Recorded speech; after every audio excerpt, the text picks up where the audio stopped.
Morning. Welcome to the Monday meeting of the BOCC. You just go right into our reviews and I'll turn it over. Okay, good morning. Kathy Funk Baxter, Finance Director. I'll invite Joseph up. We're going to have, first department we're looking at is the museum. And the museum does not have any revenues for the county, but they only have expenses. So that's why you don't see a revenue chart for them. And their only expense basically is primarily their personnel, and they are on track with target to budget. And it's a personnel of one, Joseph, our director of the museum, and very little in the way of supplies budget. And then services are primarily the internal services departments, and they're on track for budget. So I don't anticipate anything on my end as far as budget corrections or amendments. Okay. So I'll turn it over to Joseph.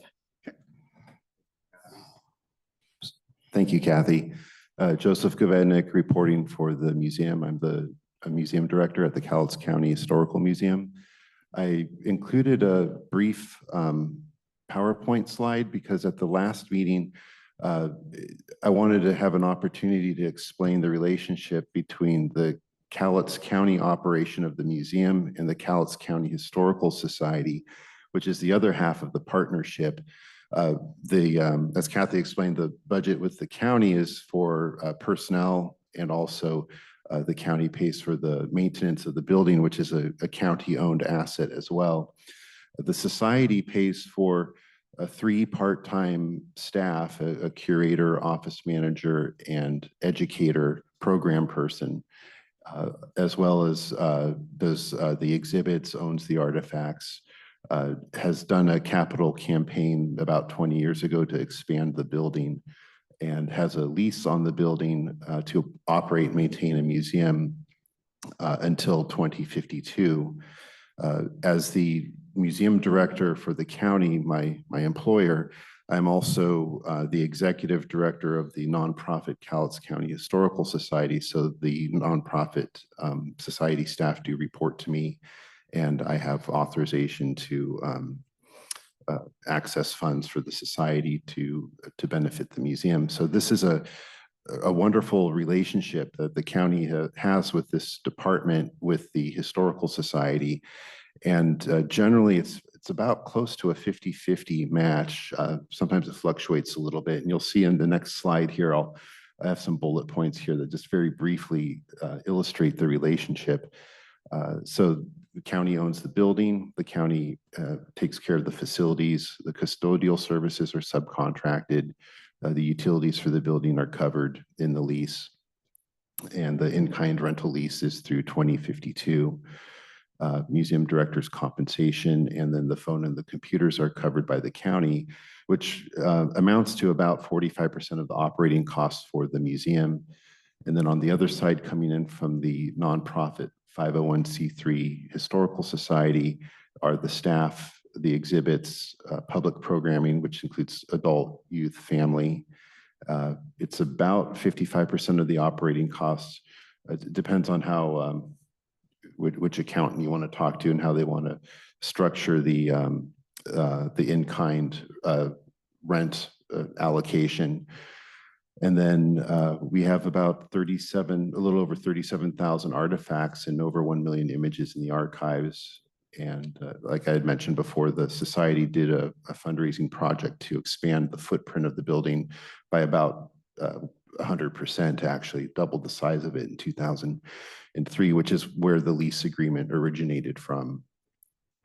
And we can go to the next slide here. I guess let's go back just one more. I just want to show this slide. The picture here is the Historical Society founder's roll. The society was founded in 1949, and then a relationship with the county in 1953, where the museum was housed in the 3rd floor of the annex building here. And then in 1979, the museum moved to the current building at 405 Allen Street. And in 1975, prior to that, is when I believe the county hired its first museum director to oversee these operations. So there's been a long-standing relationship with the county and the society helping to support the operations of the museum. We can go to the next slide here, and I'll talk about the facilities side. So we had a damage that was done to our ceiling a couple years ago, and I want to thank facilities for coming in and addressing that this year. So we have the hallway ceiling has been fixed from a leakage from the HVAC condensation pan that was during a heat wave back in 2021. We do get continued graffiti. The image of that utility box at Academy and Fifth, that was done last week, and I want to applaud facilities. When I put a work order in, they are on it pretty quick when it comes to graffiti removal. So I know that they're very busy with all the different projects going on, but I appreciate them addressing the graffiti. We are talking with the youth services, which does some landscaping work, and we're going to be pulling back the ivy. They did come in, pull the ivy off the side of the building a couple months ago, and they removed the ivy that was growing up and strangling the trees in the parking lot.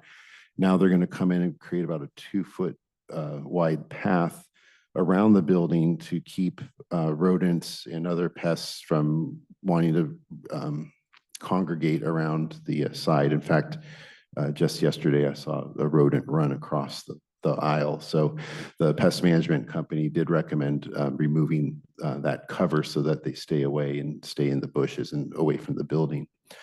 And I also want to thank the county for putting in the new lighting system in the parking lot. Commissioner Dahl and I had talked about this last spring about ways of mitigating evening activities that are going on around the museum grounds. There's unfortunately drug activity and things like that that are happening. The new lights have been installed, and I'm very curious to see how they address the issue as we go into the darker days of fall and winter. There's usually seasonal activity changes at the museum from summer and winter. Winter time is when people will want to congregate a little bit more often at the museum because there's spots of shelter from the rain. These lights here, I'm very interested to see how this works. We have noticed generally less activity this summer, but to a certain degree, that's also seasonal. But the lights are very bright. They really illuminate the whole area around that north side of the building. And I thank the county for putting those in. The picture there of that bottle is a needle I found last week in front of the museum, just to show that we still do have occasional activities going on that are, it's just part of being right off of Allen Street in Kelso, I think. Next slide, please. We'll talk about some other stuff, some programming things that have happened.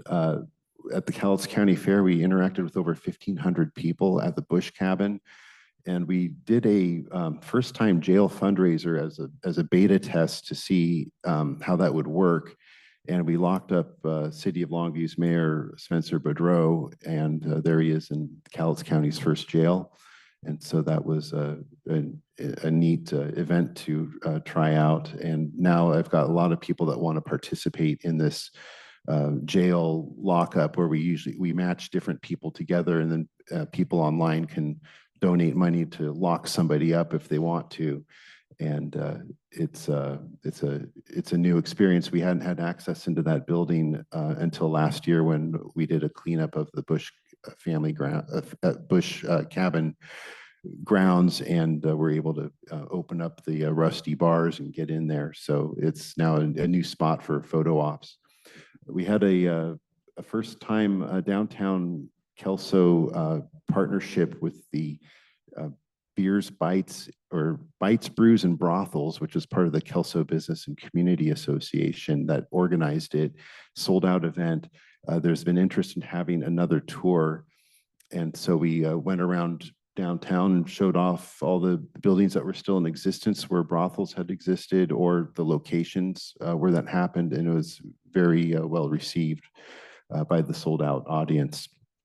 Of course, our First Thursday programs are going strong. This year, honestly, we are at or probably exceeding the 2019 levels of attendance. Every program we've had on First Thursday has been mostly filling up the room. And, last year, sometimes I cross my fingers when we have a program, how many people are going to show up. And this year, every single one has been strongly attended. So I'm very pleased to see that.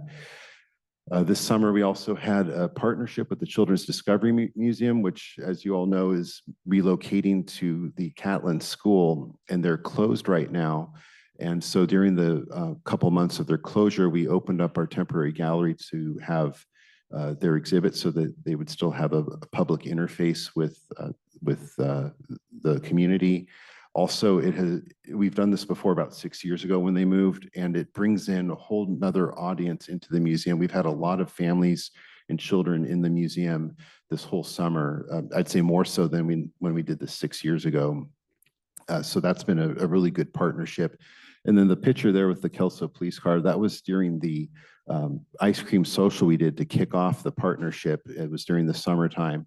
And I invited first responder vehicles to come to our parking lot. We had free ice cream donated by Baskin Robbins to feed everybody that showed up for the free ice cream social. We had about 7 or 8 vendors there with tables. It was beautiful weather, so they were out in the parking lot.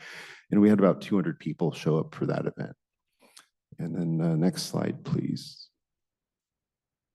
And then back to other museum stuff. We have one educator who's out there in the school districts doing a traveling trunk program. She goes into the schools. It's the picture in the top right shows her there. That's Danielle Robbins. She does phenomenal work. I should actually film this sometime so that you can see her in action. I volunteered and helped her out before, and it's just amazing to see how she gets these kids just pumped up about local history. And that program, she hit the 1,000 kid mark last year, broke it, and now she believes she's above 1,200 kids. She's basically about maxed out and operating to capacity with what she can do with the programs. She's also expanded the program so that they can go into junior high school level. Usually the programs are geared towards elementary school kids, 2nd, 3rd, 4th grade. And now she's expanding it into junior high school level. We have, I mentioned the artifacts we have. That's our new storage, our new compacting storage units. And then Bill Watson, our curator, and myself both received awards from the Kelso School District and the Washington Museum Association for our work that we did last year. So we were pleased to see that. And I think we're on our last slide, or that we might have.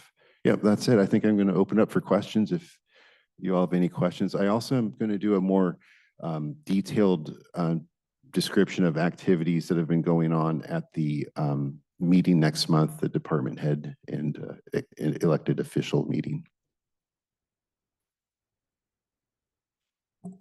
So one of the things that the Historical Society does is to collect donations or artifacts. What's been the most interesting addition to your collection this past year?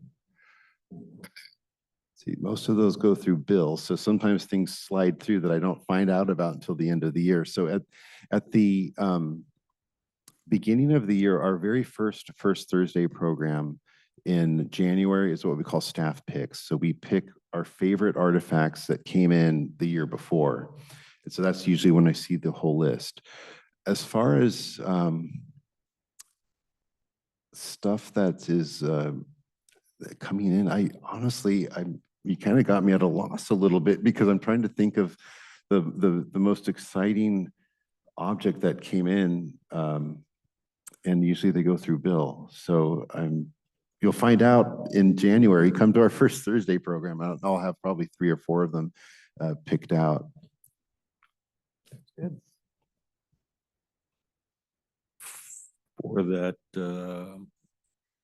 exercise jail fundraising event where people would call in and say, I want Joseph Kovetny to be in jail, that kind of thing. I think that's an excellent idea. It should be implemented though in the new year, just because the new year boundary would be nice.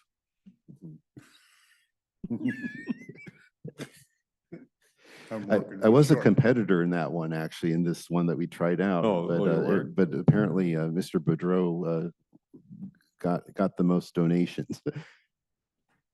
So you haven't told us how much you were able to bring in with that event. Oh, that was brought in a little over $500 for an inaugural event that we were lightly pushing it just because we were testing the technology on how to receive the donations, but it all worked smoothly. So our plan is to expand it, and I think it'll bring in much more, especially with some of the interest. I've got some other people that want to participate and publicize it. Yeah, I made a note here and I wasn't sure I was going to ask about it, but I recall a few years back when I was in high school that I really enjoyed having people come and speak in an assembly, and I would think that's very much what Danielle does, but it seemed like no focus on the upper division. Oh, like the high school level? Yeah. Yes, and that's what she's wanting to build up, because the school curriculum in the state, if I'm understanding it correctly, Daniel tries to keep up on it when they update their requirements. And there is now some historical requirement that's going, I believe, through high school, and she's developing programs for that. But I can report more on that. Actually, I'll be meeting with Commissioner Weber before you all meet again, and I can give some more details about where she's at on that program. That's a good thing. Yeah, we need more excitement of knowledge. Just out of curiosity, I was back in Missouri, 2-3 weeks ago. I have some family from there and have a niece that was wanting to learn more. And so we dealt with 2 different historical societies, one in Eldon, one in Versailles. And it was so amazing to me the amount of information they had from do we deal in that too? I mean, we're talking like copies of old deeds and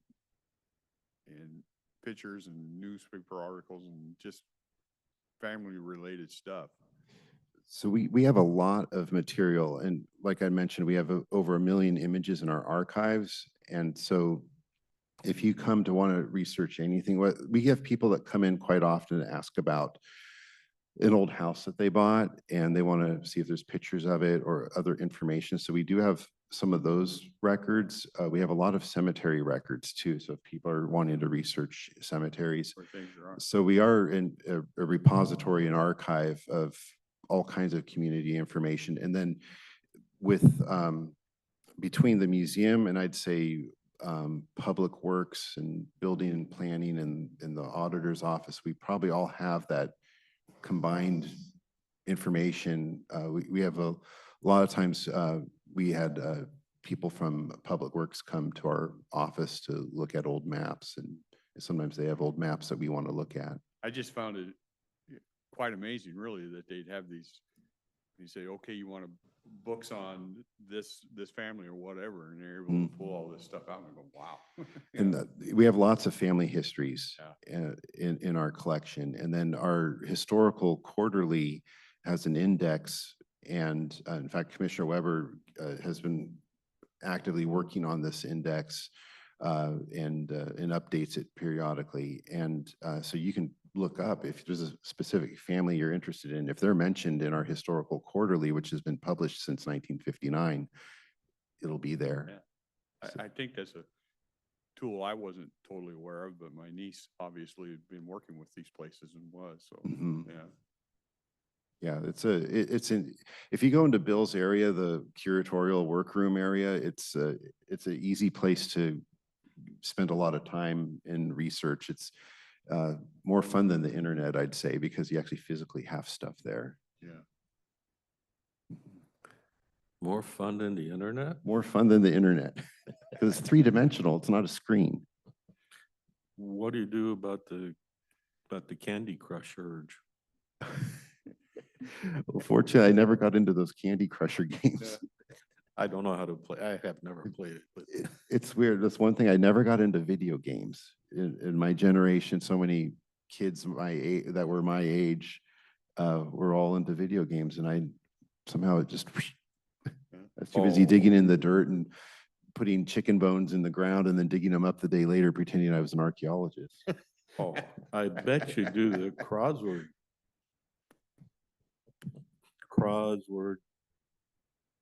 Yeah, online.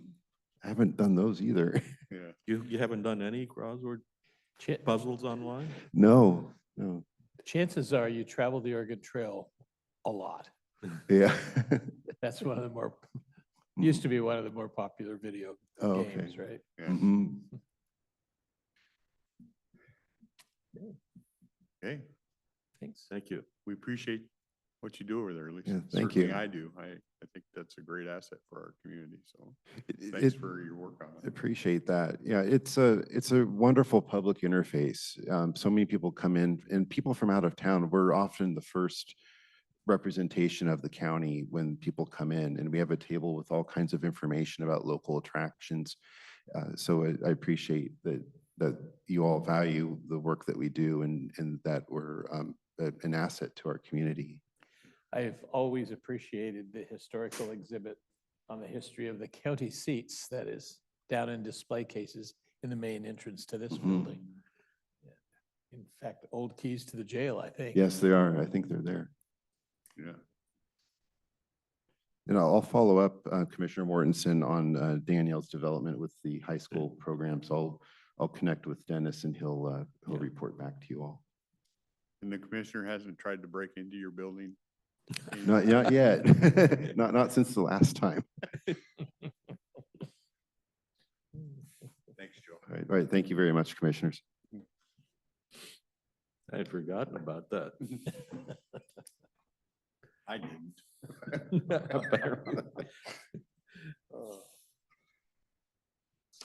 Okay, Okay, next, we're going to go over the coroner's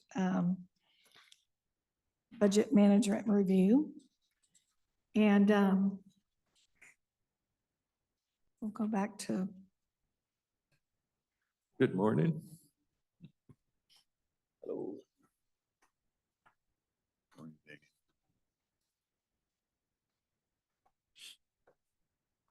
okay, so the budgets, the coroner's financial review on the revenue side. Their primary revenue is, and of course, this is from the general fund.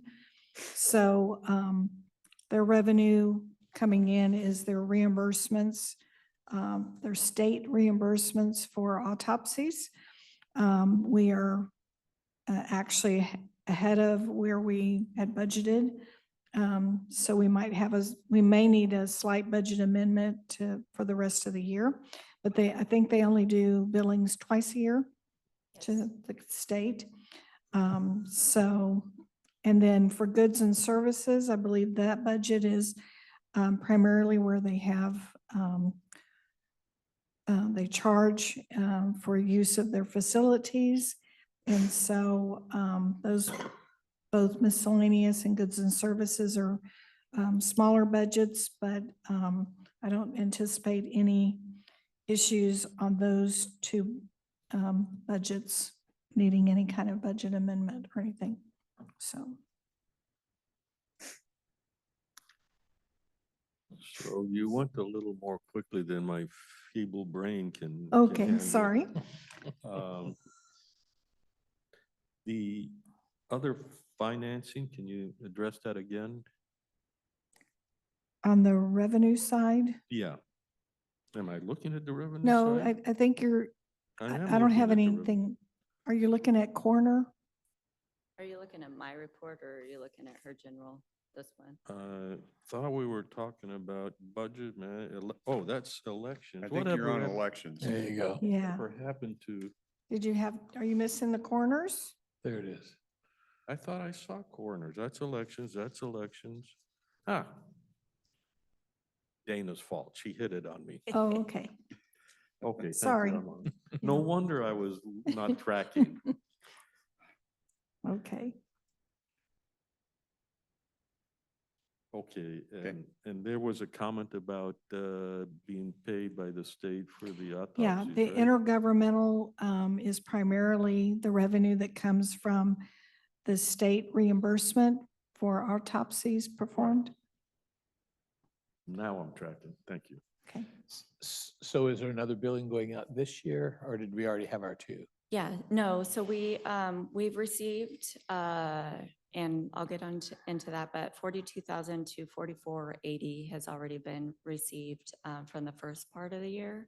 So at the end of this year, we'll get the second reimbursement. Yeah. So we Right. do two a year. So I submitted for the first half of the year in the end of June.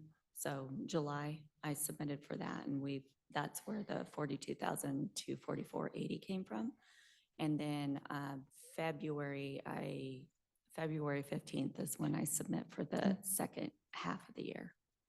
Yep. And this revenue is on an accrual basis that we're presenting.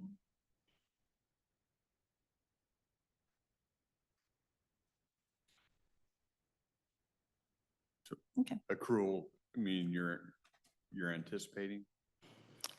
Right. This 80,801 is the receipts for this year, so far this year. So that's actually received? Yep. Oh, okay. Yep. So We're if- going to get one more, we'll yeah, get one more if the second booking. reimbursement is Gonna be closer, similar accrual. to the first, Right. you're gonna bring in more than what you Right. expected, right? Yep. And that's what I'm saying. I believe we're going to bring in more than the 96,590 that we have budgeted. I don't know if it's good to say, but it's been a busy year. I mean, I don't know if that's a good thing or not, but Mhm. Okay, on the expense side, the primary expense for the coroner's office is their personnel, and personnel's below our budget target, but it's above prior year expenses. And there were a couple of positions that were added later in the year, last year. And so that's the reason for that. And then their services are above our target, but that's because most of that relates to internal service billings that are done at the beginning of the year. And then their capital is above our target because there was a one-time purchase, and I believe that was a grant-funded piece of equipment. So, Yeah, which we should be almost ready to get Was the that- was that the gurney, yeah. yeah, And I should have given you a picture of it. Yeah. Not that you care, but it's worked so wonderfully for us. It's been amazing, and we haven't had it very long. So that's why we haven't been reimbursed yet, is because we just got it outfitted in the truck. We've only had it for maybe a couple weeks now. So, and so the billings for all of those are still going out. So I have to have all of those paid for before I can submit all the receipts reimbursement. for Yeah. reimbursement. Yes. So those will be going out here pretty soon. So we should be seeing that that reimbursement. I'm not exactly sure how long it takes to get that back, Yeah. but we should be getting that here. Did we ever get the video or the stuff fixed for you? We did. Yes, there's still some glitches IT and stuff is still working on, and Parts of it. yeah, but we have the The camera system in the autopsy suite is working and we're still learning how to use that, but that's been actually pretty nice.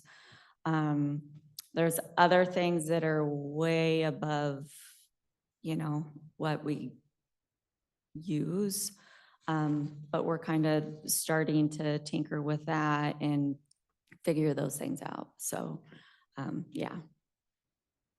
Some of the other portions of it, like I said, IT is still trying to work on and figure that type of stuff out. But yeah, some of it's working and some of it is not where it should be. So, but And that's all I have for the expenditure side in their budget. Turn it over to Dana. okay. So I just, I pulled some stats, just to kind of give you guys an update on everything going on over there. As of, oh, I forgot to change it. As of today, the 16th, September 16th, we are at 817 cases. As of September 16th of last year, we were at 797, so we're about 20 over. We've had quite a few weeks where we've just been, you know, maybe 3 or 4 a day. And then there might be a few days where there's maybe just one. So we get hit pretty hard on some weeks, and some weeks aren't as bad, but as you can see, the numbers are going up.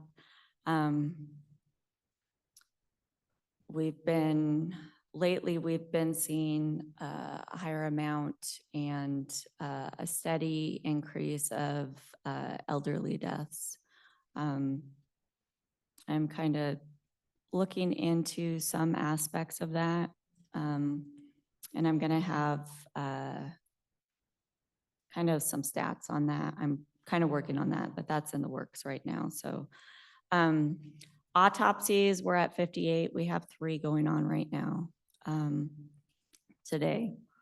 And last year we had, at the end of the year, we had 81. So we're kind of right in, we have 3.5 months left of this year. So we're kind of right in the, you know, area of hitting that number. Drug overdoses. As of today, we've had 40 drug overdose deaths with 9 pending. And I think when I looked, there might only be 1 or 2 of those that may not be drug related. So without those 9 pending ones, there's 29 fentanyl and 20 methamphetamine. So if you look at that with, say, 47, 48 of those deaths, drug overdoses, we've already hit our mark from last year. Last year's total for the end of the year was 49 drug overdoses. And even if all 9 of those pending ones were already at last year's mark. And last year's mark, for those 49, there was 42 fentanyl and 34 methamphetamines, which was only 7 non-fentanyl drug overdoses. And we still have 3.5 months left to this year. Is it appropriate to assume then that deaths from cocaine and heroin are not? No, I Right. didn't. So I didn't break down all of those because I didn't have time to go through everything. There are cocaine. Like last year, I had them broke down. Last year there was probably, I don't know, cocaine is going up. We haven't seen as many this year. I think there's only maybe 2 cocaine related deaths. Methadone is going up in the drug overdoses. Methadone. Yeah. Methadone, yeah. So last year we saw a couple of those. This year we've seen more. We currently have one that I know of, that's in the pending stage. Yeah. But we'll come back with methadone. It's interesting, Chief Huda gave a report at last week's Longview City Council meeting, and he talked about starting to see cocaine again, and he hadn't seen cocaine for a while. And Well, he talked- last Yeah. year I was saying that cocaine Yeah, is his making a report comeback. Was from 23, yeah. Hmm. And, Yeah. and he also talked about the methadone that they're seeing, so. Yeah, yeah. So which is kind of crazy because, methadone is supposed to, they're giving out the methadone to help you get off of the Yeah. stuff, but people are overdosing on methadone too, because they're not getting the other drugs, so they're just using more of that. And we're still getting the overdoses. It's just on the medication that they're giving to get off of the drugs. So they're doing it one way or another, unfortunately. So that's the typical approach where they get a a week supply of methadone, say, because. one Or a way- month or whatever. It depends on where they are ranked. And I don't know, this is just what I've heard is if you're on, I don't know how to say it, if you're on the good list, if you're taking it correctly and, if you've been coming in and all that, they'll send you home with more. When I was here years ago, I collected in one, the guy was selling his methadone. And so I collected probably a whole month or more worth of methadone in his case. So some people will be able to go home with way more methadone than just, taking it and going home with a certain amount. They'll be able to have a good amount with them. And then when that happens, sometimes they either go out and sell it or they're sharing it with their friends or, yeah, Yeah. or In they're the- doing more than they need In the to. methadone case, there's not any external importation, or I should say illegal importation of methadone, right? The only thing that's really coming in illegally is fentanyl, meth, and coke. Yeah, the methadone is given to the ones that have the addiction so that hopefully they get off Well, the addiction. That's the one simple place where you can actually know where the problem originates. Yeah, So I assume there are investigations there. Not that it's your yeah, domain. I don't. So in the yeah. fentanyl deaths and the methamphetamine deaths, are you finding indications that they're also using heroin and cocaine as well as a cocktail, or they're? or- Well, or is still, that- we're seeing a mixture. Fentanyl is mixed with most everything. We're still seeing just fentanyl deaths, but a lot of fentanyl methamphetamine, cocaine. A lot of these are also, when they come back in the toxicology, THC is in there. So I don't know, like I still tell everybody, if you're, doing marijuana, if you're not getting it from a legal place, then you have no idea if it's mixed with fentanyl because everything's mixed with fentanyl. So, but the majority of the cases that we're getting back have THC in them also. So, yeah. But yes, cocaine, like I said, I'm not sure how many cocaine we've probably had, maybe a handful with cocaine in them this year. But yeah, everything still seems to be mixed. There's very few that are just one drug. Yeah. It's usually a mixture. And we've also seen quite a few that are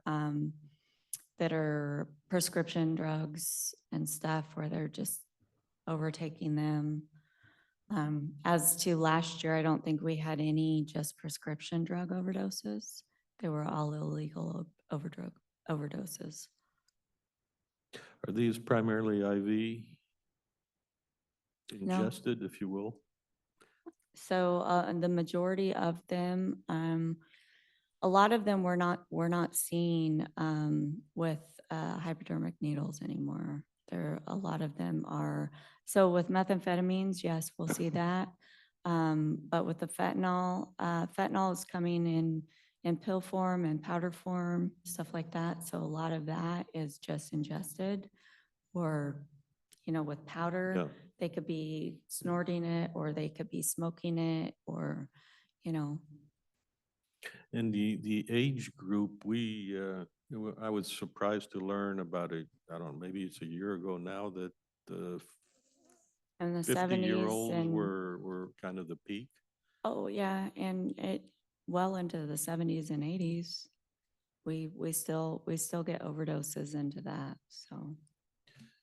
Darn Now, baby. how did you distinguish, like, if you're 18 years old and you're doing drugs, it's clearly, statistically, it's not going to be an attempt to commit suicide, it's an attempt to play. What if you're 75 or 80 and you're doing drugs? I'm wondering if that's just not an easy out. So how do we know between an Well, overdose and a Well, suicide? we look at the amount in their system too. So that's usually, so we do a lot of stuff. We look at their history. We look at witness statements. We look at, how they've been, has there ever been suicidal ideations before or attempts, stuff like that. And then also the amount in their system. If there's like an enormous amount in their Right, right. system and it's Then super it's high, suicide. then yeah. This is interesting. So you can, it's a plausible inference. But I'm still surprised you said, I mean, the 75-year-olds, are they new users or are they just long-term survivors of abuse their whole life? I mean, I would have, Well, does that seem strange to you? I think you have a variety of things going on. You have, you have our economy. You have people that, are depressed, they're alone. There could be, certain situations where they've been drug addicts before, or they have been their whole life, or they, they've just sunk, Right. and Okay. they're financially, their finances are, they're going to lose their home or whatever, and they're just depressed and they get into the drug scene, or they're homeless, or, there's just such an array of situations out there. It's really sad. Can they use this type of stuff for like pain management?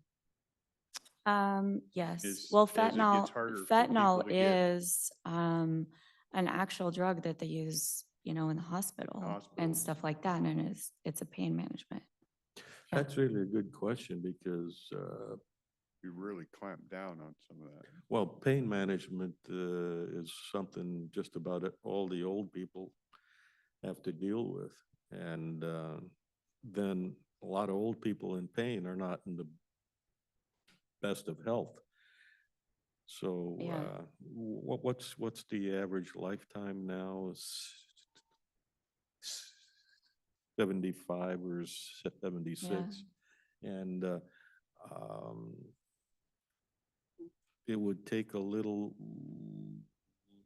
less of something to push somebody over, I would think, when they're not in good health. Yeah, well, and then so then that raises another question of if you have people that are on pain meds and they can't get pain meds anymore, then and I have seen that before too, is they're out seeking on the streets for opiates. So they get Oxy from somebody or whatever. We see that all the time. So they get those drugs from somebody. Now we have the street fentanyl. So, and that's a that's a pain medicine, so. But the street drug is way more toxic, way more potent, and way more deadly than the one that they gave you at the hospital, of course. So you go out seeking, Mm. something for that, and you get it, and you have no idea what the strength of it, for one, and you do it, and that's all there is. That goes along with what I was saying. Sometimes you do more harm by driving it underground. Yeah. Is there clean oxy out there? I don't know. We honestly have not seen too many of those at all. Like I said, we've seen a few prescription medications or oxycodone or whatever overdoses, but trying to think, trying to think of all the ones that I was looking at. I am not sure. There may have only been one oxycodone related overdose that I can think of off the top of my head this year. So that's almost not even in the mix So currently. 8 years ago or so, we were hearing the statistics that oxy or all that was The street, increasing, and now that's kind of reversed. Yeah, So the amount of prescriptions being written have gone down in quantities. They just don't prescribe as much anymore. So that's That- one way of controlling it, I suppose. I guess. And forcing them into the street. Yeah, so I guess those ones just aren't getting into the hands of people that are out there selling them on the street. Now they're just selling the illegal ones that are more deadly. yeah. Well, I know that it's more anecdotal, but I'm not surprised that you're finding more people in their 70s and 80s seeking pain relief. I have bikes and pains that I never used to have. I'm in my 70s, so Yeah. Yeah. it's not surprising, Yeah. I guess. In these last few months, I got 2 pains. But ours is going away. It could go way faster if we had some fentanyl. Um, MVA stands for? Motor vehicle accidents. Oh. So I just threw in a few other things. So currently we're at 11 motor vehicle accidents and 22 suicides. Now, 2 of those suicides have been drug overdoses. I believe it's been two of the drug overdoses have been suicides. So, and then 23, there was 17 motor vehicle accidents and 28 suicides. So we're only 6 shy, and we're getting into our bad months. When the clouds come in, when depression sets in, when the holidays set in, all of that stuff in the next 3.5 months. So we're only 6 shy of that. Do you meeting see last that in the year's. history? Like Oh, if yeah. you go back over years, you'll see Mhm. the blip starts to go Oh, up. yeah. and- Yep. We have different months that October to certain March, things in. the Mhm. rainy season. Oh, yeah. Yeah. Yeah, exactly. Because it's, we don't have the sun outside, we don't have all that stuff. So you get more depression here, and then people are cooped up inside and all of that stuff. So just like when, with COVID and people were cooped up inside, you saw more DVs, more, homicides, more, all kinds of stuff, alcohol, drug-related stuff, because they had nothing else to do. So, There's a lot of cleansing with alcohol. yeah. Do you see any change in I understand the numbers of suicides, but the change in last year or the year before, I can't remember which, it seemed like we had some school kids. Yeah. Is the age getting younger, or are we still seeing some of that, or? No, we're still seeing some of that. And I know you guys were trying to Not- reach out to some of the yeah. schools and deal with. Not as many, some of and that. yeah. And we've done a few, outreach things. We've been asked to come to the schools. We've done a couple of the Kelso school things where we've gone over there for the, they have the high, now I can't think of it. Yeah, they have that. High I cap. know what you're talking Yeah, about. and Yeah. so we've gone over there. We've been asked to do the Children's Museum thing, so we've had a little thing set up over there. And then just a couple weeks ago, they had the first overdose awareness thing over at the Civic Circle. I was asked to go over there and speak. And so I did that, and that was really good. They seemed to have a good turnout on that one. And I got a lot of good feedback on that. I had people reaching out saying that they were very appreciative of that, and they wanted more information and stuff too. So Okay, that was good. So I think it's really important just to get that stuff out there. Yeah. But yeah, agreed. but with the suicides and stuff, we've had a few younger ones this year. I think last year the number was higher, but one is too many. So, Yeah, those are the most concerning. yeah. Yeah. Any other questions on overdoses or drug stuff? No? No? Okay. Okay.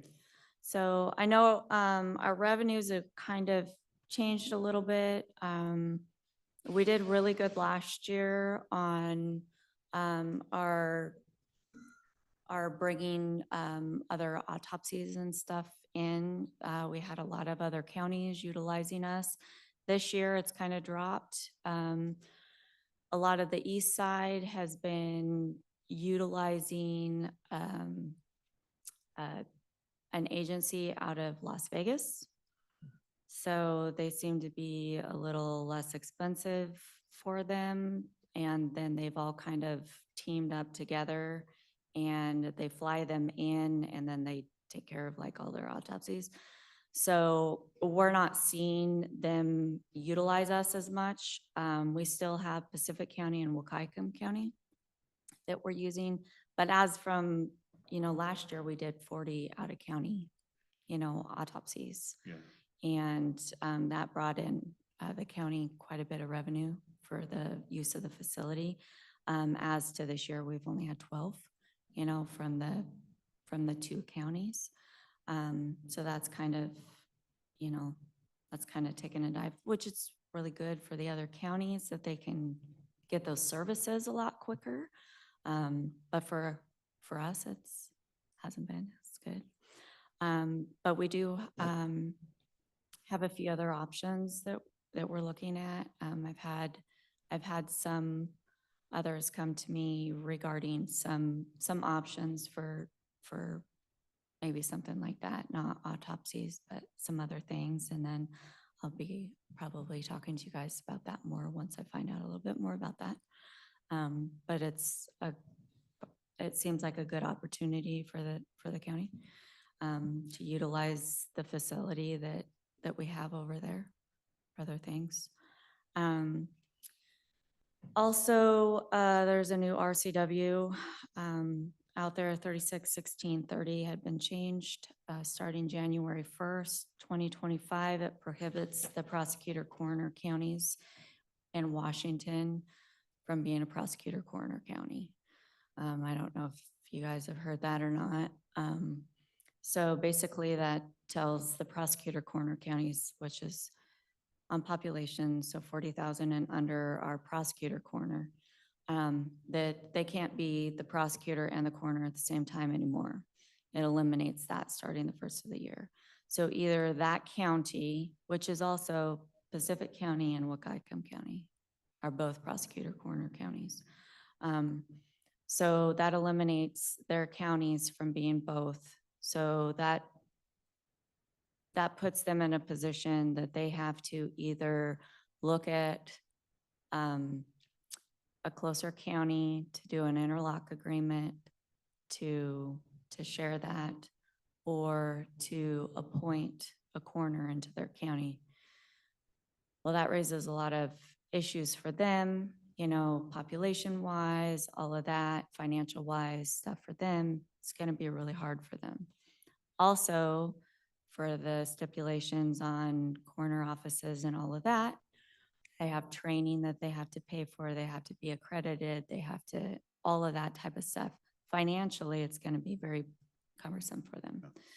So, Wahkiakum County has approached me a while back regarding an interlock agreement with them.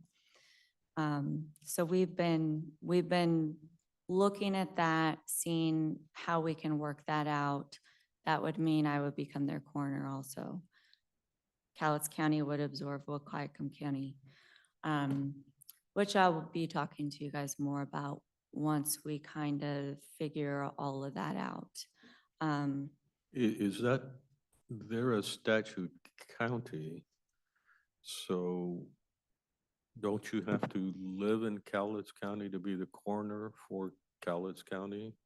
And Mhm. doesn't that apply to? It to would be Wahkiakum? we would have to do an interlock agreement with them. Right, but that would be So- violating the RCW. I'm not exactly sure how Okay. that, like I said. I think it's a we've good been- idea, and Yeah, I think we should share as much as we Yeah, possibly can. At least that's how I feel. yeah, no, I- and Dan Bigelow and I have been going over that, and he's the prosecutor part, and he's a very super smart guy.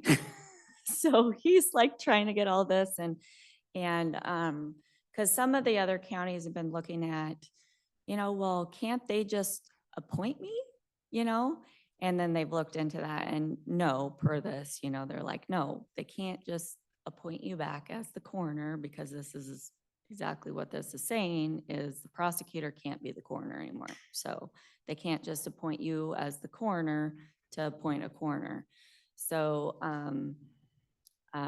I'm sure Dan's probably looked into that somehow.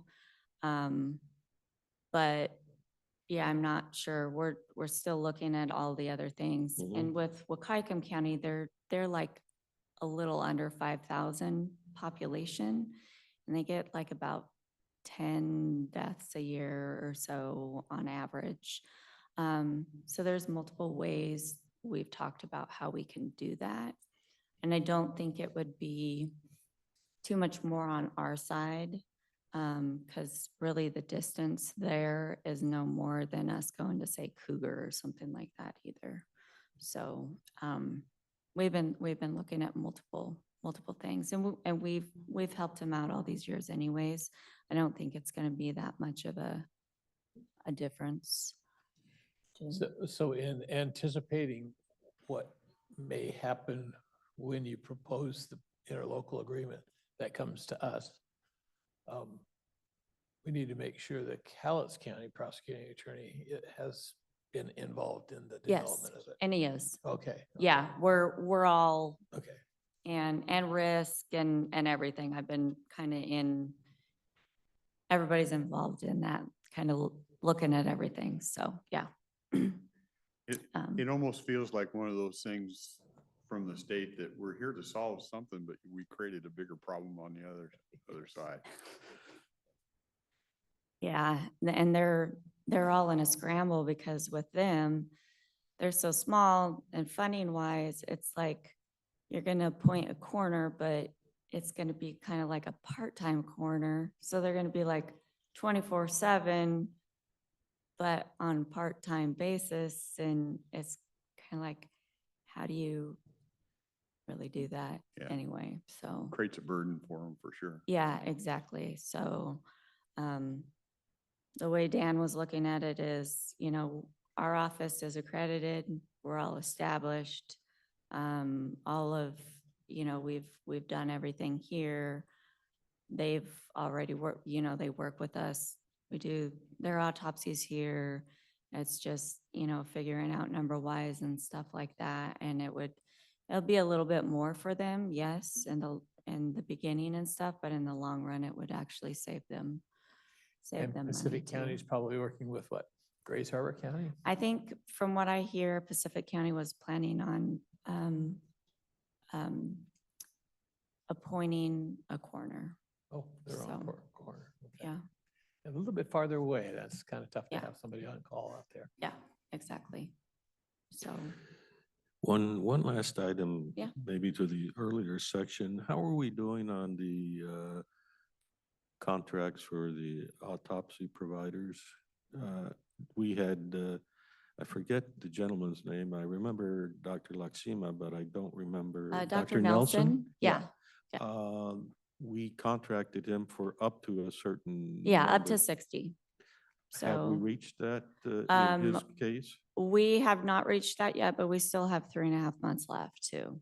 Yeah. So Are we we're, close enough that we will hit the 60? we'll hit the 60. Okay. Yeah.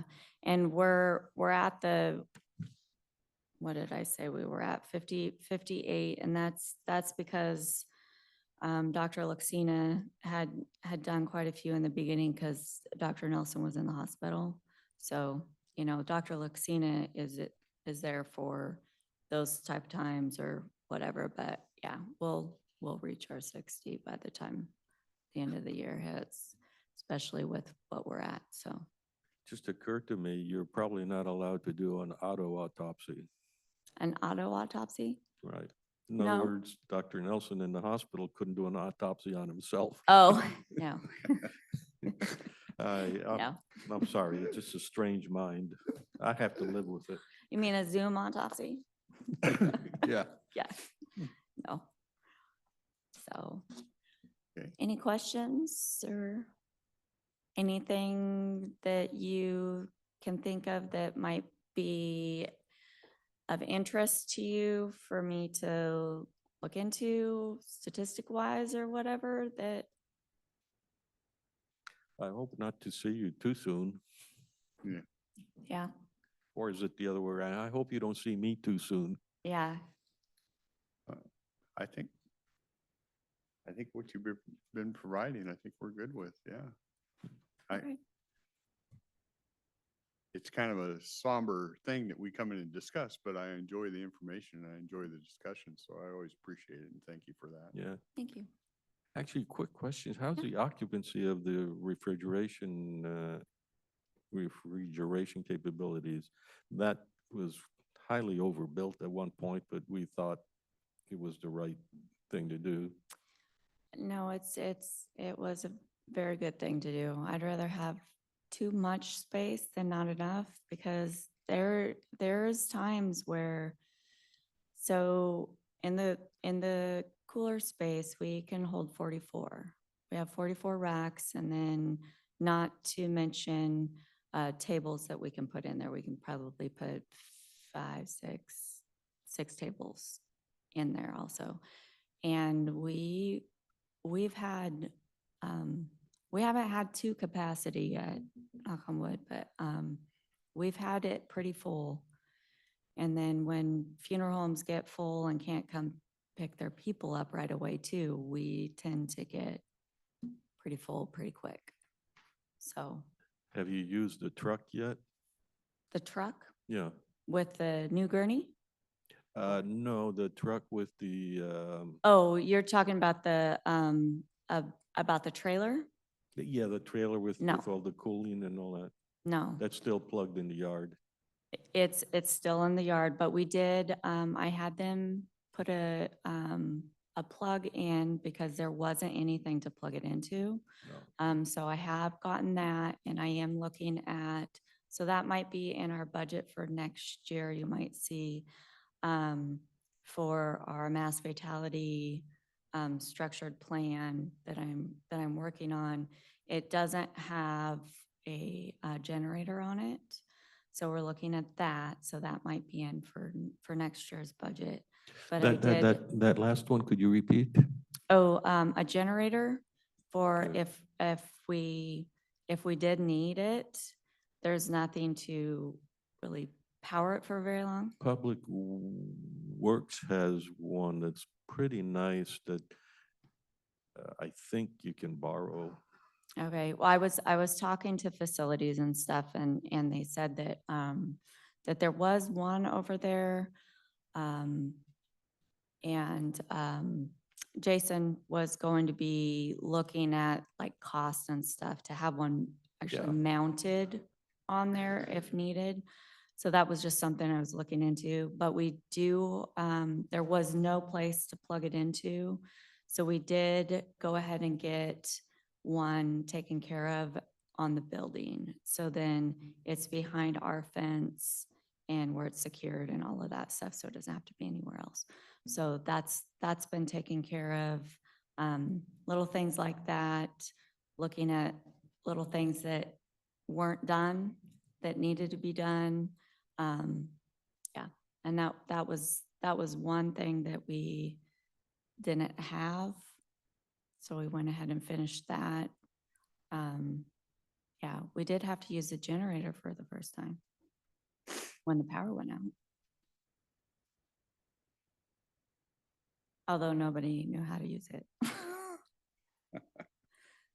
Facilities was amazing though, came over and they were, took them a while, but yeah, we now know how to use it.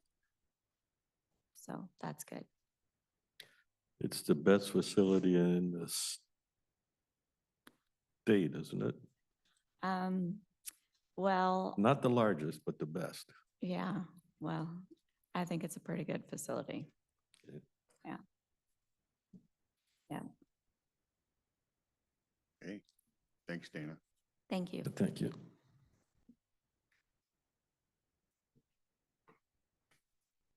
You know, Carolyn's not in town on elections, or is she? She's online? Okay, I'm here. we are. Yeah, I have their financial statement. And they have two accounts. They have their elections and then they have their election reserve. So the first one is elections. And their intergovernmental currently exceeds budget on the revenue side, which that's good. So we'll probably propose an amendment on the next budget amendment hearing. You know, it's hard for me to pay attention when I see that the clock behind the auditor Uh-oh. is in another time zone of some kind. So I'm thinking there's something wrong in this. Is this totally staged? Yes, it is. I don't want to brag, but yes, it is. All right, I apologize. It's okay. So on goods and services, they're, as far as tracking for budget, comparing it to budget, they're a little bit below, but that's because the budget was based, the target is based upon an even 12 months. And so that's, but I'm not sure that there's an issue there because we still have some additional elections occurring in the latter part of this year. And then otherwise, there isn't, on the other financing sources, this budget is primarily a transfer from the general fund, which will probably occur a little bit later this year. We wait for the auditor to request that transfer. I wouldn't use the word primarily. Okay. The county Yes.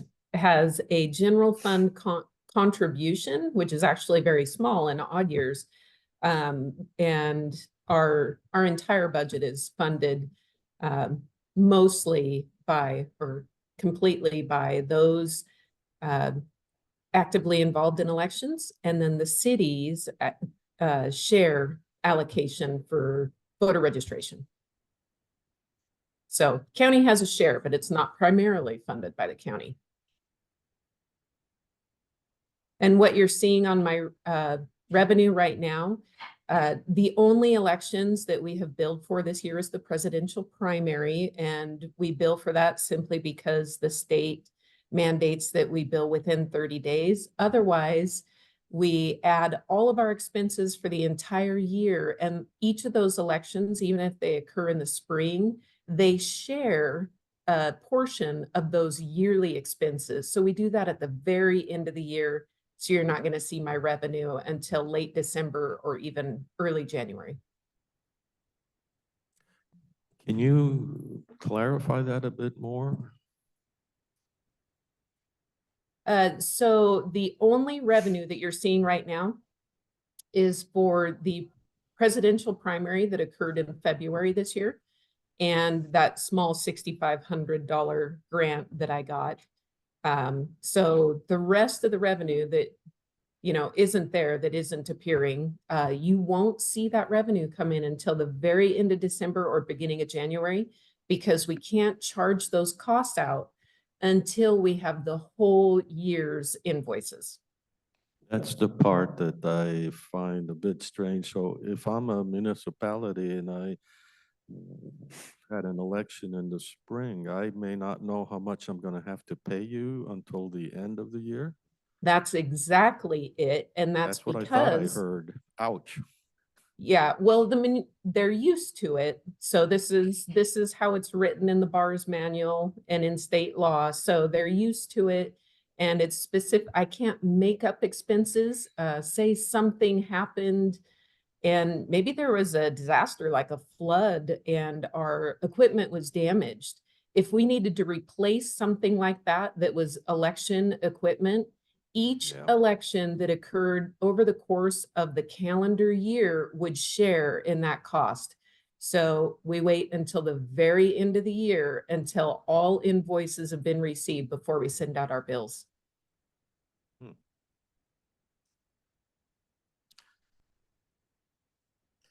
Thank you for the clarification. It does seem a little bit backwards to certify an election, which means the election is over with, and you could do that in March or April or May for those special elections.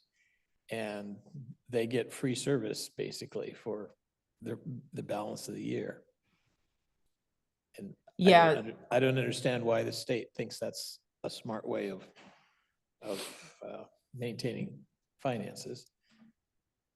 Well, they want us to equally allocate between elections, and I'll use one example. Our software for our tabulation system, that invoice comes in late September each year.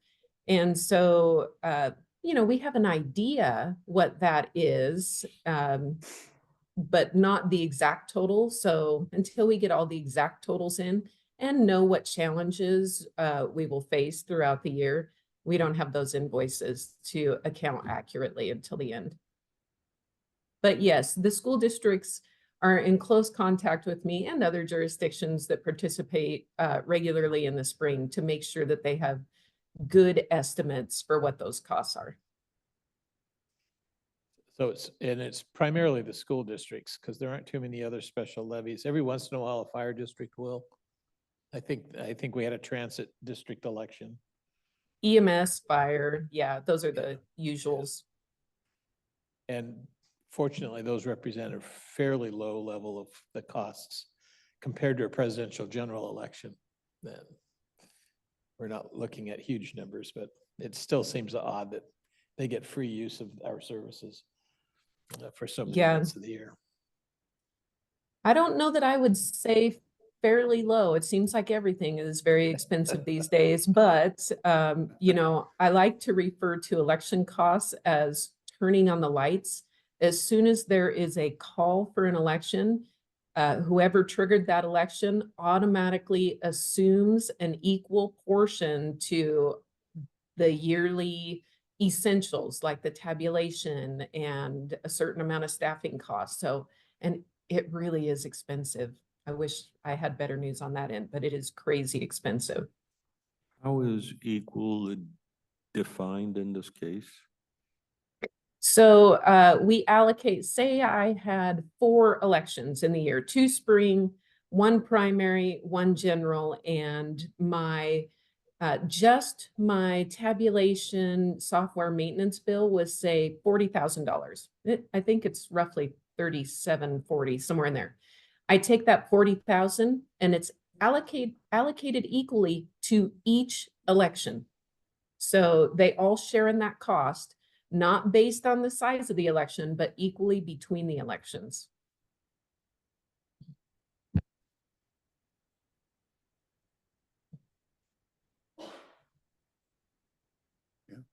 Okay, Okay, now we're on to the expenses for elections. And as far as their personnel expenses, the personnel expenses are actually a little bit slightly below where we would put it as targeted compared to budget, but it's very similar to where they were this time last year. So I don't see any issues on that. As far as services, their services is slightly above the target. That is partly due to the fact that our internal services are billed at the first of the year.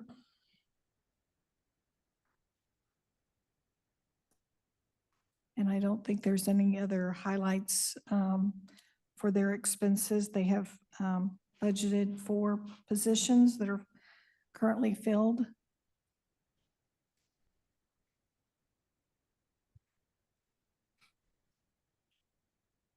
Okay. Any questions there? Then they also have a we did do a financial for their reserve, but there's very little activity on the reserve. Miscellaneous actuals are actually greater than budget, so we'll probably present a slight budget amendment for that. All that was budget was 500, and they've already have actuals this year at 10,989.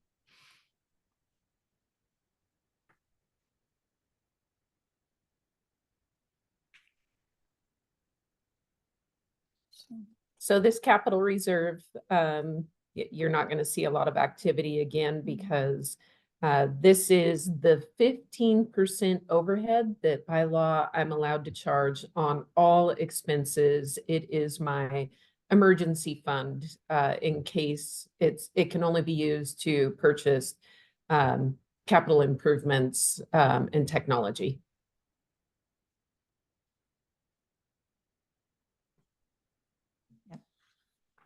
So again, supplies, the expenditures, like Carolyn said, there really is very little in the way of expenditures. You'll see this fund grow to a very large number because it's typically about every 8 to 10 years that we look at purchasing or going out to bid on new tabulation services. So they typically have a lifespan of 8 to 10 years. And we use this fund to purchase a new system.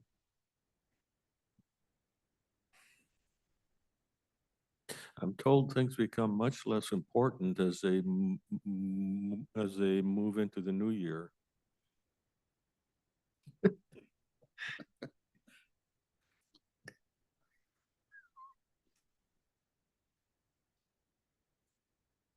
But that concludes my financial part. I don't know if Carolyn has other items she wants to bring up.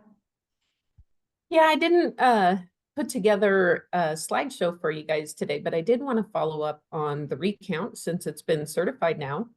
oh, As I said before, the Commissioner of Public Lands race was between the second and third place candidates, was the closest statewide race in a primary in our Washington state history. It was pretty exciting for me. When all was said and done, there were only 49 votes separating the 2 candidates statewide. And first of all, Cowlitz County had 0 variances after completing the recount, but statewide, there were a total of 95 variances that spread across those 6 candidates, undervotes, overvotes, and write-ins. So the end result was a 99.99% accuracy rate, but still, I think 95 variances is too high. Each of those variances was exactly what I brought to you the last time. They were identified as voter intent questions, and those are human errors. We must inspect the ballot front and back prior to tabulating, and it's only the human eye that can catch those and determine what voter intent is prior to tabulation. And unfortunately, in 95 cases, that wasn't done and they were corrected. So the one other variance, there were actually 2 additional ballots found, and that was because they were stuck together. When they go through the scanner to tabulate, the ballots had sticky things on them, and it scanned the front and back of 2 ballots, counting it as one. Again, not saying that was acceptable because we conduct multiple reconciliations between human and machine counts. So more errors, but again, a 99.99% accuracy rate statewide, and none in Cowlitz. In that case, I assume that the ballot has a registration number on the front somewhere? It seems It like has- could be. It I'm has sorry, go ahead. timing marks, and on the front, yes, it has timing marks to determine the precinct. But it won't differentiate between front and back like that. Yeah, I mean, obviously, I know that. What I'm suggesting is that that can be eliminated with this random identifying mark on the front and the back of the ballot. So that could just be automatically checked. That would be a relatively simple change for the SAO to do at some point. You know, some counties, and Cowlitz included, we used to have a tabulation system that had serial numbers on the ballots. It's called the HART system. That was our system prior to us moving to clear ballots. So each ballot has a unique serial number printed on it. And on the back It side has, too? yeah, so So that it would would work. have been caught. However, that has good and bad to it as well. And let me tell you, people, the voters don't like those serial numbers. And let me tell you what the voters do with those serial numbers. They take scissors and they cut them out so that they think that their ballot is changed somehow, and they'll mail us back the ballot without the serial numbers. So good and bad to every system. Not any are necessarily foolproof, but I do agree with you that something needs to be included to identify that, or humans need to do a better job of reconciliation. So Carolyn, first off, congratulations for you and your staff for a perfectly tabulated election. Thank you. That's always good news. Were there certain counties that seem to have a greater number of these anomalies that had to be corrected? Yes, I will say that there are 39 counties in the state. 21 of those counties had variances, and then there were 3 counties where 3/4 of the variances occurred. So I won't call those counties out. However, the Secretary of State is already contacting those counties to review their procedures to make sure that's lessened in the future. Is it a function of higher populations Mhm. or is. smaller populations and perhaps outdated technology? Not outdated technology. You're right. Higher populations, you're dealing with a larger number of ballots. You're bringing in a lot more temporary help. These are people that are working on a very part-time basis, know very little about elections, and they're performing one minute task that they don't understand the larger impact that it could have on the end result. And so tighter procedures, more training, those types of things will help. So all of the counties have the same kind of follow-up for the challenged ballots where there's a missing signature or, some of the other little glitches that I know. I know in our county, we do a really excellent job of contacting those voters who've turned in a ballot that's got problems. Then we Yes, you're give right. them an opportunity to cure, and some of them refuse to cure. Then they Yes. don't respond, but they're giving up their vote when they refuse to respond. That's their choice. And you're right, the Cowlitz County has always maintained a But lot we just of lost your voter voice. contact.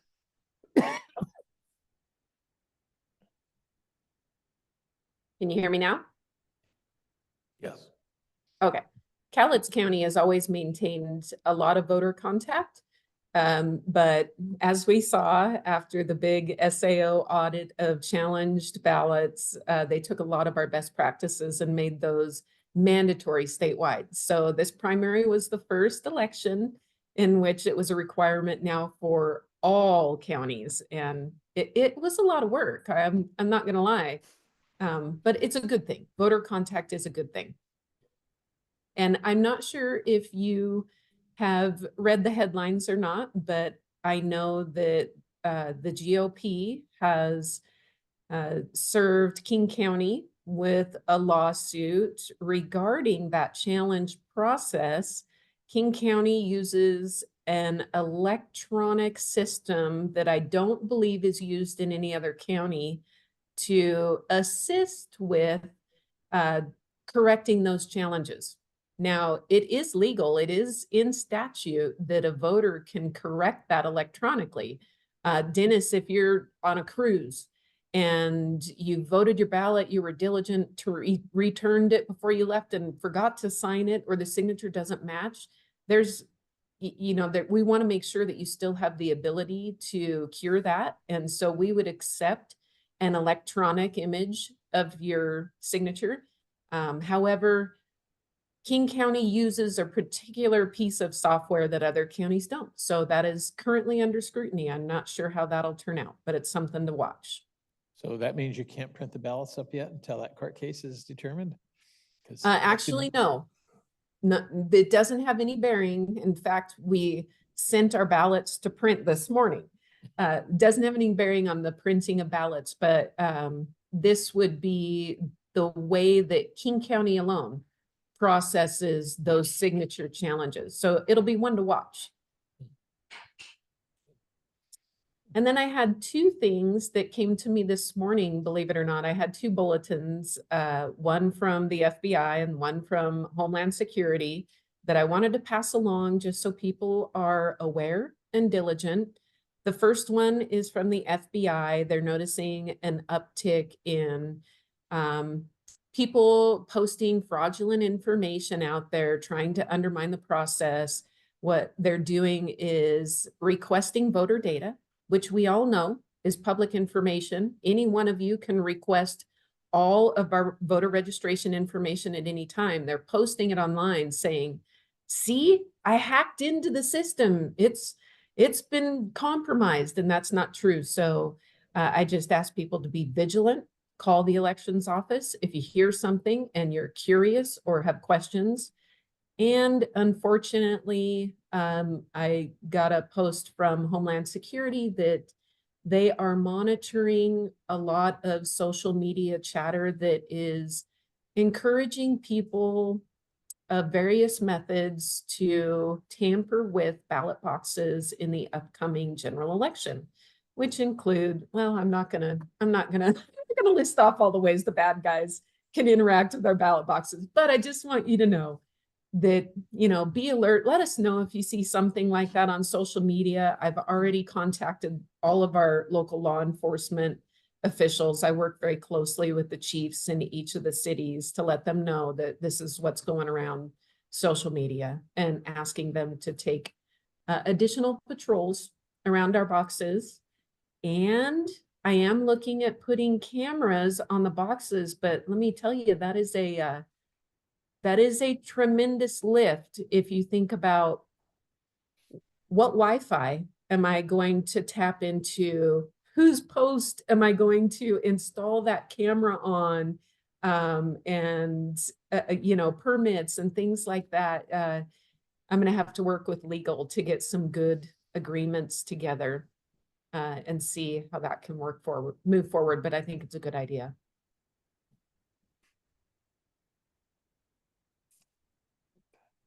Sounds Okay. good. You have any questions for me? I did notice that you always put me last on the agenda. I like to think that you're saving the best for last, but don't say anything, That's the Arn. reason. Of course. Thanks, Carolyn. You guys have a good day. You too. That takes care of it? Okay, we're running behind, so we might just move right into agenda review. I know we got people out of their offices and stuff, so I'm actually first on that. I saw that. You That- put yourself at so- first. Yeah. I have an item for tomorrow's public meeting, and it's the beginning of our budget workshops and public, and with that, we also have public hearings for setting our property tax assessment discussion. That would be November 12th. Public hearing, and then a public hearing for our December 3rd for the actual 2025. And that's an amended budget because it's part of the biennial, which we had already approved the full biennial. So we'll be requesting the board place on file a notice of our budget workshops and request for a public hearing. So that's my Okay. agenda item.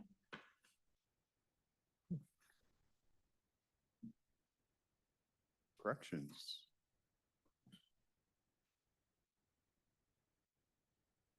Looking down through here, what we have.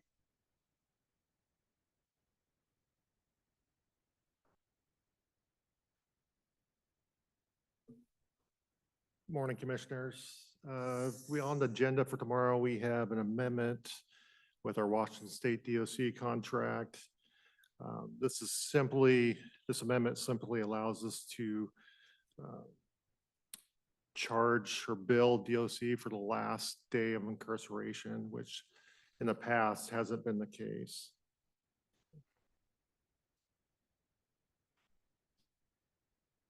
Any questions? What brought the change? Not that I care. I would suspect, counties have complained about this for a Have while. Complained, and so yeah. then they've made the change. They on finally it. made the change.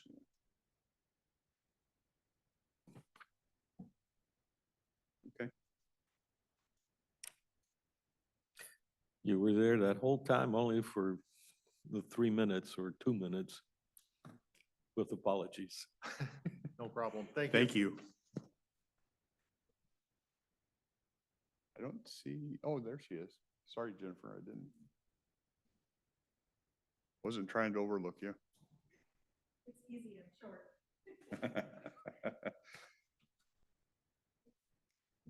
Good morning, Jennifer Mendoza with Cowlitz County Noxious Weeds. For tomorrow's agenda, we have 3 items on the consent agenda, all related to project work. The first one is with the WSDA. It's a grant to accomplish Class A treatments for our landowners. The grant is a total of $5,000, and we will be able to help somewhere between, I'm estimating 75 and 100 landowners with treatments on false brome and Class A thistles. We have 2 or 3 species we're dealing with. So that's a grant. We usually do this work through an annual grant. So this is the annual grant coming through again. The second item we have is an agreement with the State Department of Fish and Wildlife to help maintain the knotweed infestation at the Follert Creek Hatchery. It's a very small contract that extends, I think till 2031, if I remember correctly. Essentially, they've been doing some work to fix the intake and outtake at the hatchery, and there's knotweed in that area. So this project allows us to maintain the knotweed so that it doesn't interfere with their structures. It's a very small amount. It probably takes our staff about an hour or 2 to complete the project. So it's not a very large thing, but it is an ongoing project as part of their construction funding. And the third agreement that we have is with the Washington State Department of Ecology for a WCC crew next year. We are looking at obtaining a crew for about 3 weeks. These folks are on contract, or they do a project with the WCC for a whole year. And we're looking at having that crew work with us for 3 weeks to accomplish hawkweed and other treatments up in the Mount St. Helens Monument. So that will also be part of our Mount St. Helens project. Are there any questions on either of these 3 projects?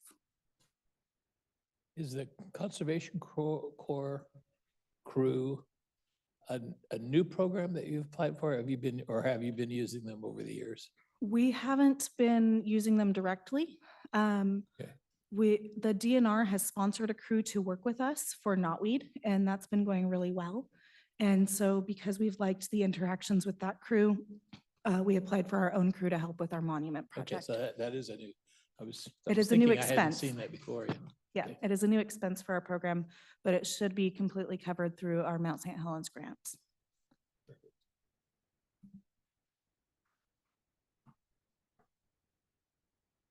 Okay, Thank you. thanks, Jennifer. Good to see you. It's been a while. Yep, good to see you. Public Works.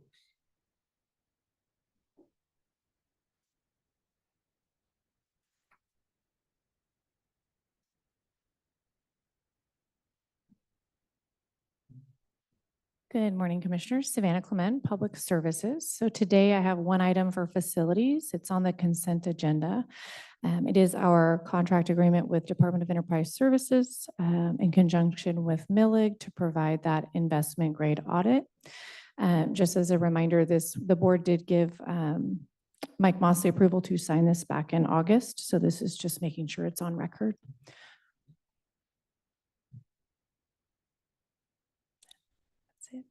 Okay.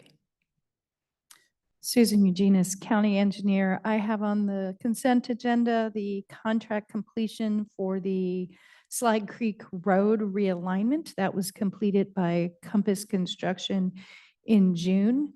The contract originally came in at a bid of $278,902, and the final cost ended up being $251,480. And that is mainly because we included a bid item for rock excavation. So we were anticipating the material to be rock out there, and it turned out it was not. So doing road excavation is cheaper than doing rock excavation. So we did the same amount of excavation, but there wasn't rock, which also facilitated the contractor completing the contract in 5 working days. So we are very pleased with this project. They came in, they came out, got out, so.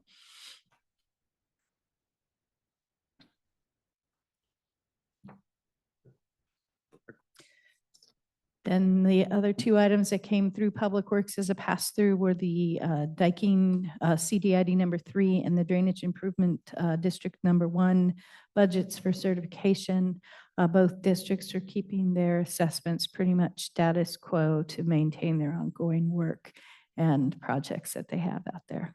Are those the 2 Kelso? Those are the districts? 2 Kelso That's districts. the ones that you ran. Yes. The North Kelso is the one I run. CDID 3 has its own board. So Okay. South Kelso has its own board. And you're the board for CDID 1.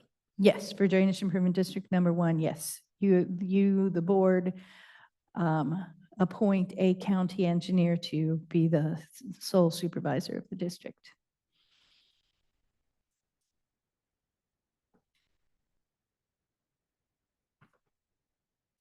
That's good.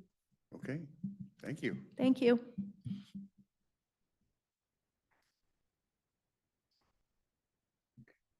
So now we have the real meat of next week's, of tomorrow's meeting. Well, and just remember, Carolyn said we saved the best for last, so.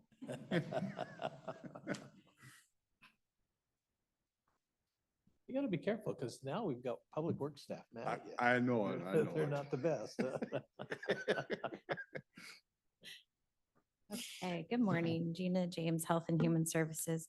We do have several items on the agenda for tomorrow. They are all related. The first item is an amendment to our contract with the Washington State Department of Social and Health Services specifically the Developmental Disabilities Administration. So this is in relation to our DD contracts. So we have a contract with the state for adult employment and day services as well as child development services. So the amendment is adding the funding for this current fiscal year. We then have the pass-through contracts with our providers. So we have a contract on the agenda with LifeWorks, Compass, Goodwill, Employers Overload, and Progress Center. So we're passing these state funds down to the providers to provide these programs. It is up a little bit. This current fiscal year allocation is slightly higher than last year, primarily because of the change in the service. I don't know if you recall, there's an employment service and a day service, and historically it's been one or the other, and now clients can choose both. And so there's been an increase in the funding there to support that.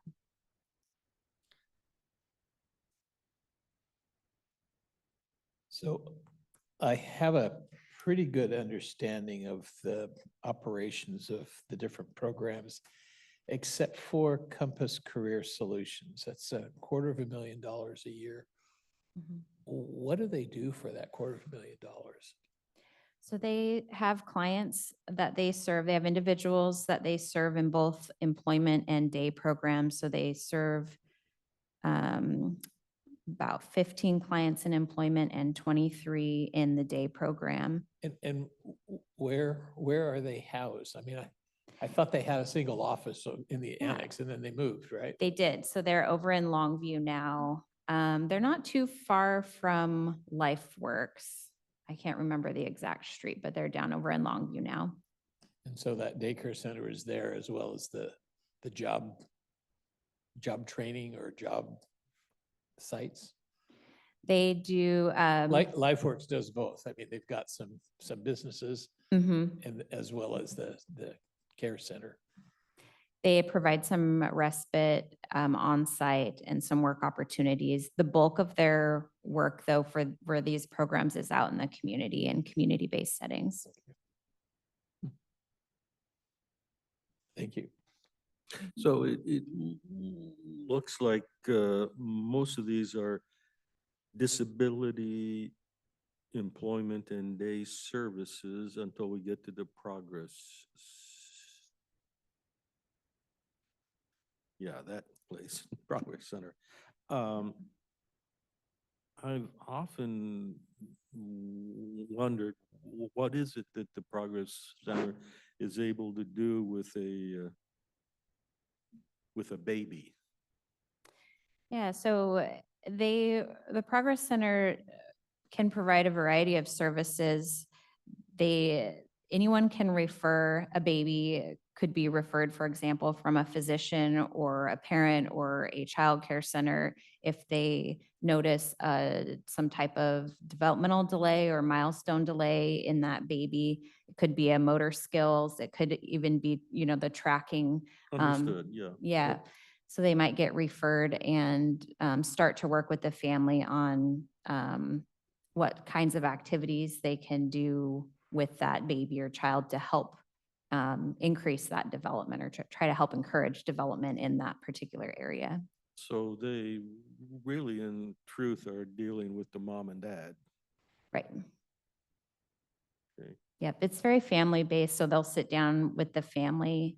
They'll do an observation of the child. They have certain specialists that will observe, and then they'll sit down with the family and talk about the different services that they can provide, what it could look like, and the family chooses to participate or not, or how much. And they offer in-home visits, so they can come into the home and help give ideas for maybe structuring a household if there is, mobility challenges and things like that. So I think that's a good distinction between the programs. The others are working with the individual themselves. And this one, I think that's correct. It's more working with the parents on how to. Yeah. So I think that's a good distinction to make, yeah. yeah. So does the Progress Center do work with kids that may be autistic? Rather than just simply delayed, I mean, it's just their development has. Yeah, so they may end up, their services are just birth to 3. So they may end up working with children on the spectrum and the families. And the other programs also work with older people with Mhm. autism. Yep. And the common denominator is low income. That's what qualifies it for the service. Yes, there's an income threshold. Yep. And we're not the only funder for this service. It's kind of a braided funding that goes into that service. Mhm.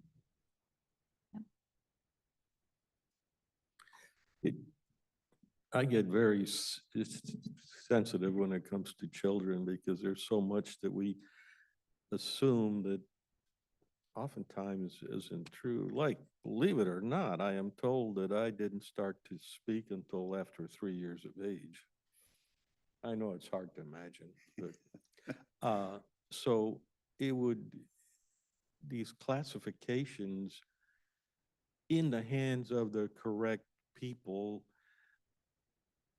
it's a good thing. In the hands of the bureaucrats, it's not a good thing. And I just don't know what category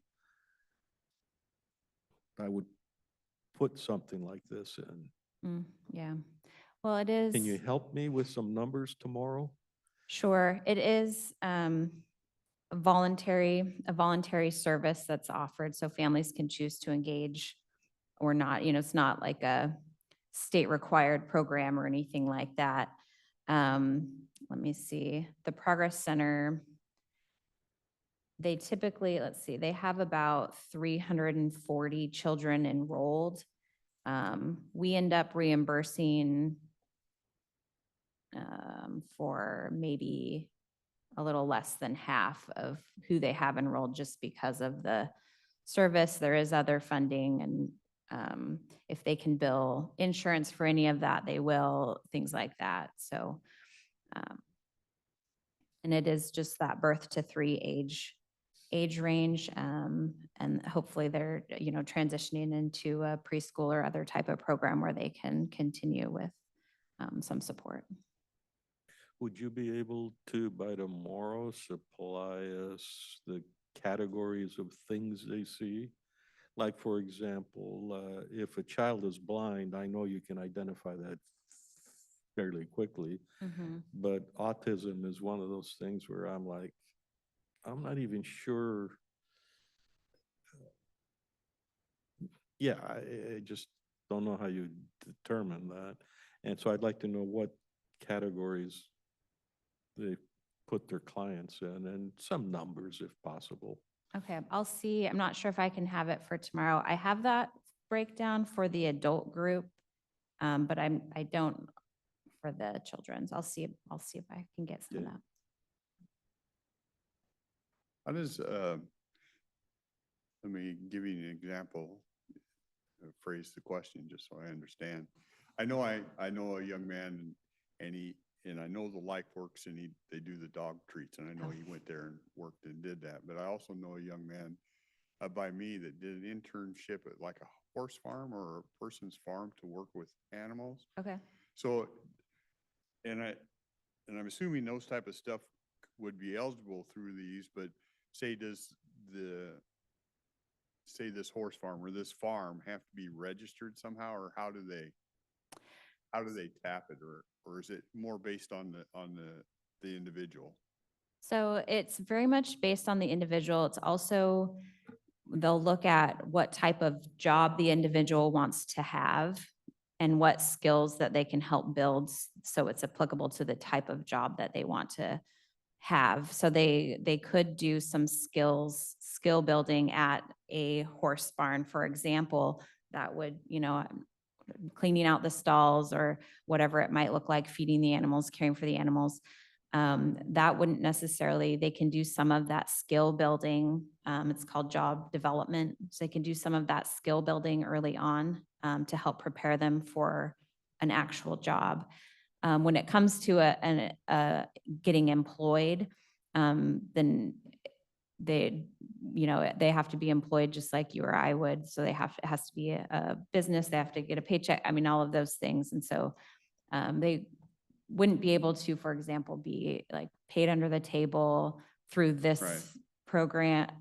They may do that on, individuals can do that on their own time, of course, but So it's more correct to say they work with an individual and they put out and say, hey, we have a child that would like to do this, and the business says, hey, I'd take them on. It's not so much a business says, hey, I need some work here. Do you have?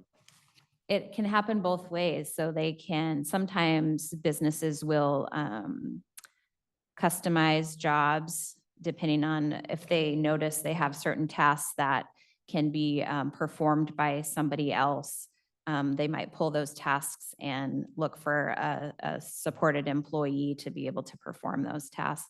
Sometimes individuals are applying for, whatever job is posted at an organization, and they go and advocate for being able to perform those tasks. So it can happen kind of both But ways. the biggest function is on the individual, because we've heard some where the business has to qualify with the state to be able to take some things, you know?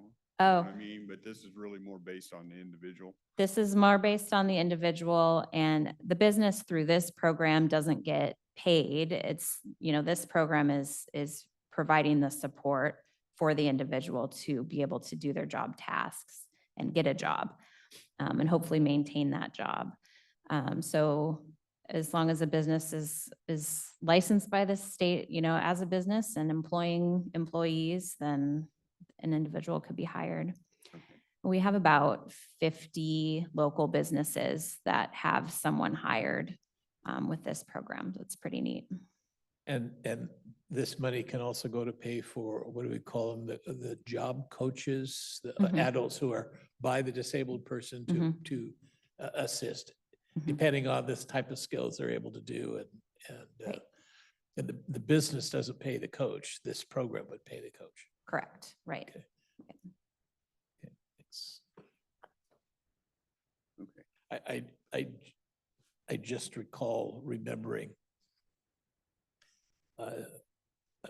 someone with disabilities in a wheelchair with a sign advertising a business, and the coach was standing with him. I saw them in tandem all the time. So, Mhm. hopefully that was meaningful work for the disabled person. So, Yep, I think that individual maintained that job for a number of years. Yep.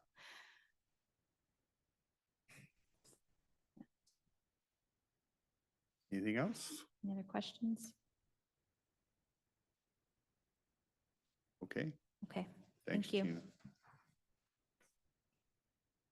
Mr. Chairman, I did have one miscellaneous item to bring up. Absolutely.